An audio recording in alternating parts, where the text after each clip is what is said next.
하나님의 말씀이라는 제목으로 하나님의 말씀을 상고하겠습니다. 장로들의 전통과 하나님의 말씀. 오늘 본문 3절에 보면 유대인들은 장로들의 전통을 지켜 그랬죠. 3절과 5절에도 제자들은 장로들의 전통을 준행하지 아니하고, 다음에 7절과 8절에는 사람의 계명이 등장을 합니다. 9절에는 너희의 계명, 13절에는 너희가 전한 전통. 이것과요 8절과 13절에 등장하는 하나님의 계명, 9절에도 하나님의 계명이 나오고 8절에도 하나님의 계명, 그 다음에 13절에 하나님의 말씀, 이렇게 두 가지가 비교되고 있습니다. 그래서 이런 전통보다는 하나님의 말씀을 따르고 하나님의 말씀에 순종합시다, 뭐 이런 전체적인 내용이 되겠습니다. 오늘 사건의 배경을 보면 등장인물들을 보면 예수님과 예수님의 제자들, 그렇죠? 그 다음에 예루살렘에서 온 바리새인들과 서기관, 그리고 이제 예수님의 말씀이 이제 이 본문의 전체 내용이 되겠습니다. 7장 1절에 보면 바리새인과 서기관 중 몇 사람이 예루살렘에 와서 예수께 모여들었다 그랬습니다. 예수님을 따르는 많은 사람이 있습니다. 오늘 7장 2절에 등장하는 많은 사람들, 예수님을 따랐죠. 예수님으로부터 말씀을 듣고 또 예수님의 큰 이적들을 보고 좋아하고 예수님을 추종하고 예수님을 사랑하고 예수님을 따르는 많은 사람들의 이야기가 1장부터 6장에 등장을 합니다. 물론 뭐 예수님에 대해서 오해한 부분도 있습니다. 뭐 예수님이 우리에게 떡이나 줄까 해서 다른 사람도 더러 있지만, 그렇다고 해서 그 사람들이 예수님을 대적하거나 반대하거나 예수님을 갖다가 꼬투리 잡아서 어떻게 하면 예수를 죽일까, 이런 마음으로 예수님을 따른 것은 아닙니다.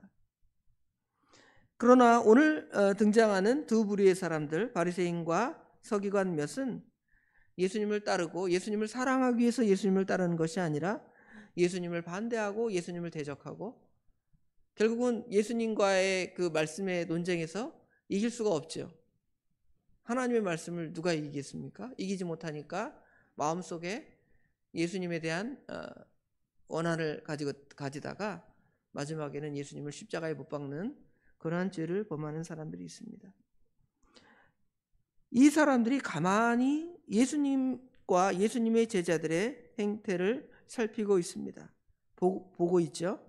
2절 끝에 보면 곧 손으로 씻지 아니한 손으로 떡 먹는 것을 보았더라 그랬죠. 여기 보았다는 것은 그냥 단순하게 우연히 캐치한 게 아니에요. 어떻게 하면 트집 잡을 것이 없는가 자세히 보았다가 트집 잡을 거리가 생기니까 이거다 하고 예수님의 제자들과 예수님을 공격하고 있습니다. 우리도 어떤 사람을 선하게 좋은 눈으로 보는 것이 아니라 관찰했다가 공격하는 대상으로 삼는 것은 바리새인들의 죄와 같다고 생각을 합니다. 그리고 3절과 4절에는 바리새인들의 전통에 대한 이야기가 가로치어 나오죠. 전통의 내용을 보면 손 씻지 않고 음식을 먹지 않거나, 또 시장 와서 물을 뿌리지 않고 먹지 않거나, 뿌리지 않고는 먹지 않거나, 그 외에도 여러 가지를 지켰는데 잔과 주발과 녹그릇을 씻어서 음식을 깨끗하게 먹는 것, 그것이 이들의 전통이고 이것이 하나님의 말씀에 순종하는 것이라고 이들은 생각을 했습니다. 그러다가 바리새인들과 서기관들이 예수님과 예수님의 제자들의 잘못을 지적한 겁니다. 근데 물론 여기 잘못이라는 것은 하나님의 말씀을 불순종하는 어긴 잘못이 아니라 자기들이 만들어 놓은 규정을 가지고 예수님의 제자들의 잘못을 지적하는 장면이라 할 수 있습니다. 지적하는 내용은 여기 말한 대로 5절 중반에 보면 당신들의 제자들은 장로들의 전통을 준행하지 아니하고 부정한 손으로 떡을 먹었다 하면서 공격을 하는 것이죠. 이에 대해서 예수님께서는 말씀으로 그것들을 이제 깨우치고 지적하는 말씀입니다. 예수님의 지적은 그들의 지적과 다르죠. 그들은 죽이기 위한 지적이지만 예수님의 말씀은 오히려 그 말씀을 통해서 그 사람의 생명을 살려내는 거예요. 말씀이라는 것은 누군가를 죽이기 위한 것이 아니라 살려내는 일입니다. 물론 죄를 죽이기는 하겠죠. 그럼 죄를 죽이는 것은 그 사람을 죽이는 것이 아니라 그 사람을 살려내는 것이니까 그 죄에 대한 지적은 우리가 필요하지만 우리들의 어떤 죄의 지적은 그 사람을 살려내기 위한, 죄로부터 멀리하고 은혜를 받기 위한 그런 지적이 아니라 그 사람을 지적해서 그 사람을 깎아내리고 그 사람보다 내가 낫고 그 사람은 나쁜 사람이고 뭐 이런 식의 말씀의 지적을 할 때가 우리가 많이 있죠. 그래서 예수님께서는 말씀으로 여기 특별히 이사야 29장 13절 기역각주가 있죠. 기역각주에 보면 이 백성이 입술로는 나를 공경하되 마음은 내게서 멀도다. 사람의 계명으로 교훈을 삼아 가르치니 나를 헛되이 경배한다고 이사야가 말씀한 것을 지금 너희 바리새인들이 하는 행태를 구약의 이사야가 잘 예언하였다 하면서 하나님의 말씀으로 책망하는 것입니다. 그것을 이제 비교해서 이제 한 가지 바리새인들의 잘못을 지적하는데요. 예수님의 말씀은 여기 10절에 모세의 율법에 등장하는 내 부모를 공경하라 또는 아버지나 어머니를 모욕하는 자는 죽임을 당하리라. 기역 니은 각주에 보면 출애굽기 20장 17절에 나오는 10계명의 5계명이겠죠. 그 다음에 레위기 20장 9절에 나오는 말씀을 예수님께서 말씀하십니다. 이거는 하나님의 말씀이겠죠. 그리고 예수님이 지적한 것은 여기 고르반이라는 이야기입니다. 우리는 이 장로들의 그 유전들을 따르는 대표적인 예로 고르반을 얘기하고 있는데요. 원래 고르반이라는 말은 이제 헌물, 하나님께 드리는 것, 예물 그런 정도의 의미를 가지고 있습니다. 히브리어 동사 카라브라는 동사가 있는데요. 이 카라브라는 동사는 누구누구에게 나아가다, 뭔가를 가지고 나아가다. 결국은 이제 왕이나 높은 사람에게 나아갈 때 그냥 빈손으로 나아가는 것이 아니라 뭔가를 들고 나아가는 장면을 생각해 보면 누구누구에게 나아가는 것, 결국은 하나님께 나아가는 것, 그것이 이제 빈손이 아니라 하나님께 예물이나 헌물을 드리고 나아가는 것이지요. 그런데 이 고르반은 사실은 나쁜 게 아니에요. 하나님께 헌물하는 게 죄입니까? 하나님께 예물하고 연보하는 것은 선하고 좋은 것입니다. 그런데 이 사람들은 고르반, 하나님께 드림이 되었다 하기만 하면 그만이라는 것이죠.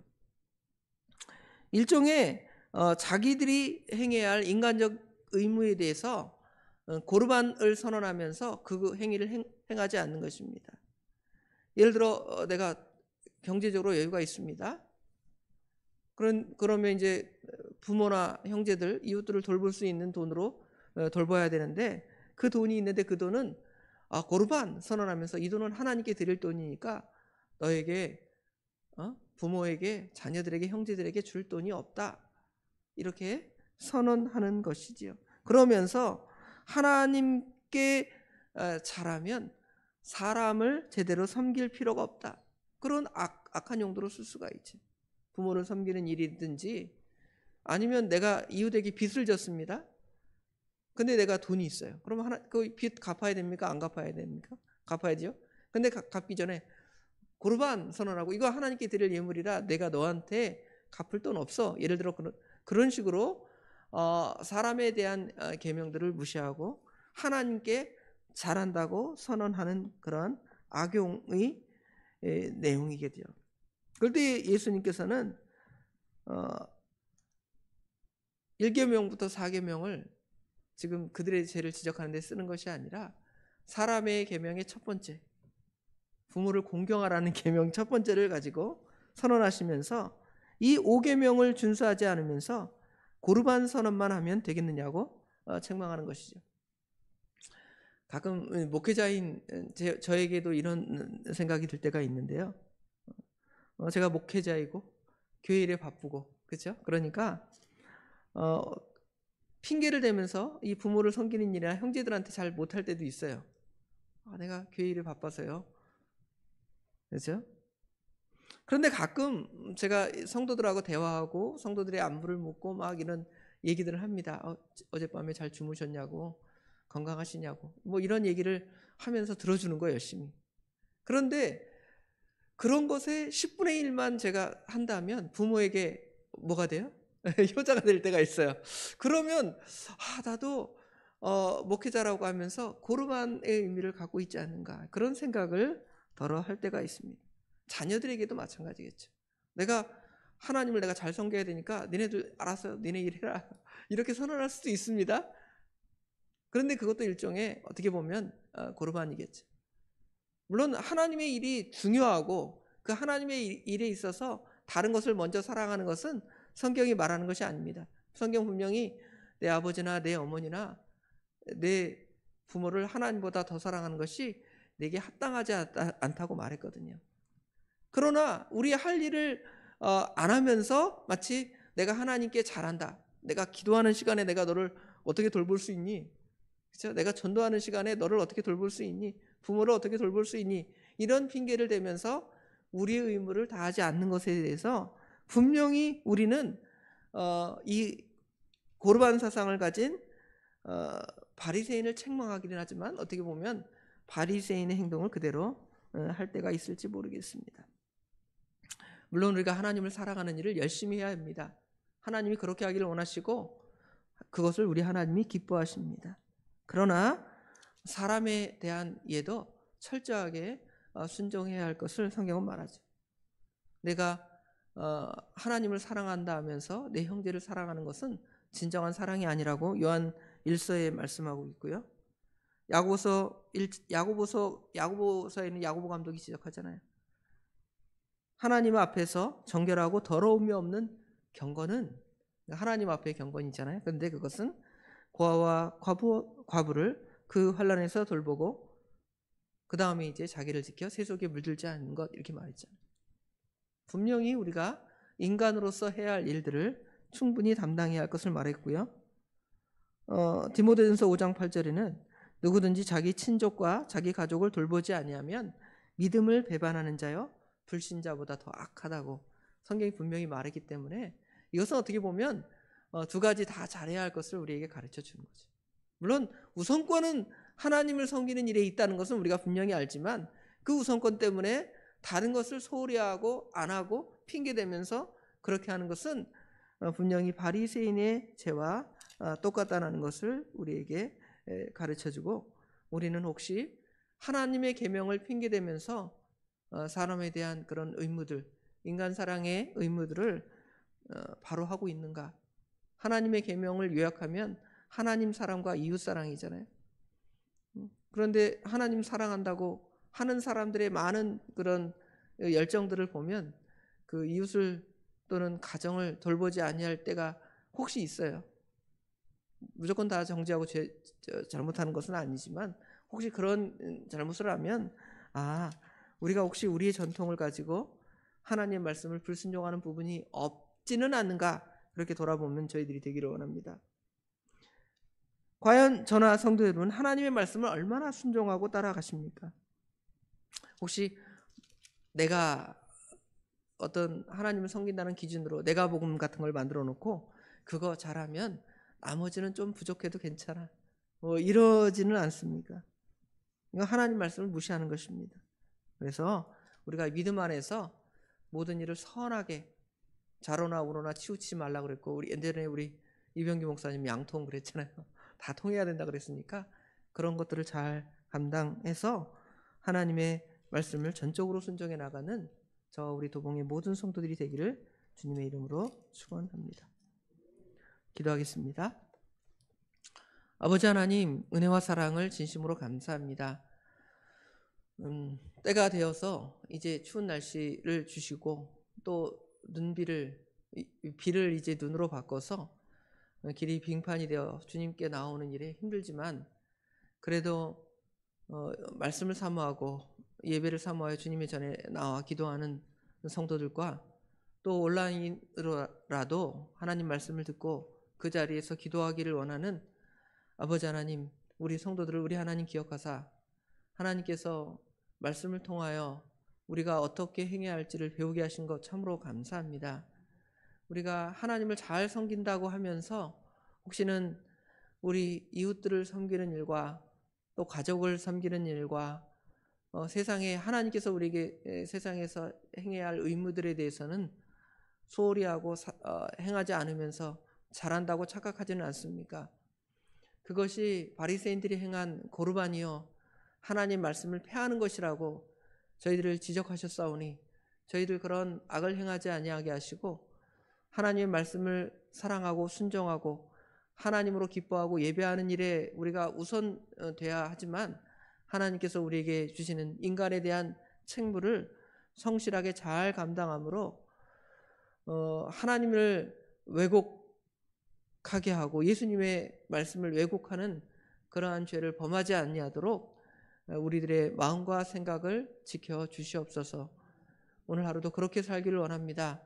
오늘 이웃들에게 하나님의 사랑을 나누고 전하는 또 우리 삶으로 그렇게 사랑을 실천하는 하루가 될 수 있도록 우리 하나님 도와주시옵소서.